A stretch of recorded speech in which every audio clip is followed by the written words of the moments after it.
So hello friends, আমার নাম অমৃত আর আপনারা দেখছেন আমার YouTube channel Das auto centre. So guys, দেখতে পাচ্ছ এক্সেল 100টার যে কিকারটা এটা কাস্টমার বেঁধে নিয়ে এসছে। তার কারণ হচ্ছে গিয়ে এটা যে কিক স্প্রিং ওটা ভেঙে গেছে। চলো এটা ফটাফট খুলে নিই এবং কিক স্প্রিংটা চেঞ্জ করে নিই তাড়াতাড়ি।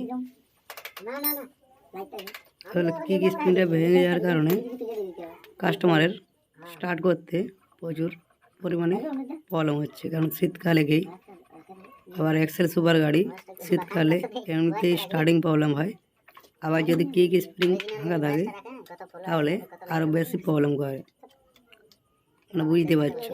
চলো ম্যাগনেটের এটা খুলতে হবে, তাছাড়া কিকের ওই চাপাটা খোলা যাবে না। তাহলে ম্যাগনেটের এই পাখাটা খুলে নিলাম। আর এখানে দেখতে পাচ্ছ স্ক্রু যে নাটগুলো দেখতে পাচ্ছ, এই নাটগুলো খুলতে হবে। চাপাটা বের করানোর দরকার নেই, ফাইবারটা জাস্ট নাটগুলো খুললেই কাজ হয়ে যাবে। নাটগুলো খুলে হালকা একটু তার দিলেই পাশের চাপাটা বেরিয়ে যাবে। চলো ওটা খুলে নিই। এটা দেখতে পাচ্ছ কে একজন খুলেছিল, নিচের নাটটা দেয়নি, একটি নাট ছিল। দেখতে পাচ্ছ এর ভিতরে কিন্তু স্প্রিং নেই, তার কারণ হচ্ছে কি কাস্টমার আগে কোথায় খুলিয়েছিল, তার কাছে স্প্রিং পাওয়া যায়নি, ওই জন্য প্রথম স্প্রিংটা খুলে নিয়ে চলে এসছে। ঠিকই আছে, আমার কাছে নতুন ছিল, আমি লাগিয়ে দিচ্ছি। চলো ফটাফট নতুন স্প্রিংটা লাগিয়ে নিই। স্প্রিংটা সেরকমটা দাম নয়, মোটামুটি 40 থেকে 45 টাকার মধ্যে পাওয়া যাবে। দেখতে পাচ্ছ লাগানো হয়ে গেছে হালকার মধ্যে। চলো চাপাটা লাগিয়ে নিই।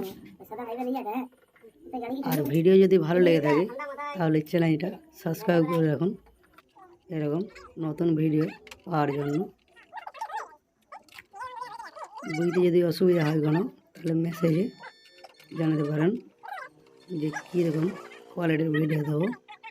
নিশ্চয়ই আমি চেষ্টা করবো সেই কোয়ালিটি দেওয়ার জন্য। দেখতে পাচ্ছ স্প্রিংটা লাগিয়ে নিয়েছি।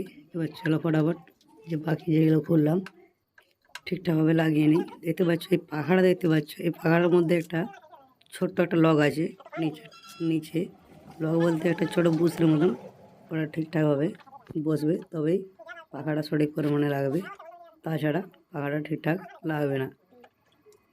আর ওই বুসটা যদি না ঢোকাও তাহলে কিন্তু পাখা ভেঙে যেতে পারে, ওই জিনিসটা একটু খেয়াল রাখবে, তাহলে কোনো অসুবিধা হবে না পাখাটার প্রতি।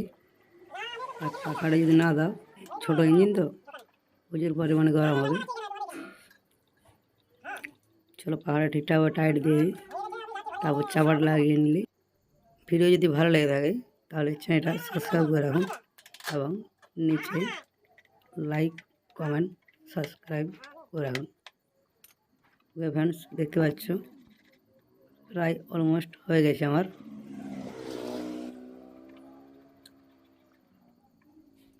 ফাইবার নাড়তো ফাইবার থ্রেড, তাহলে দেখে টাড় দিতে হবে। চলো দেখতে পাচ্ছ হয়ে কিক মেরে দেখে নিই।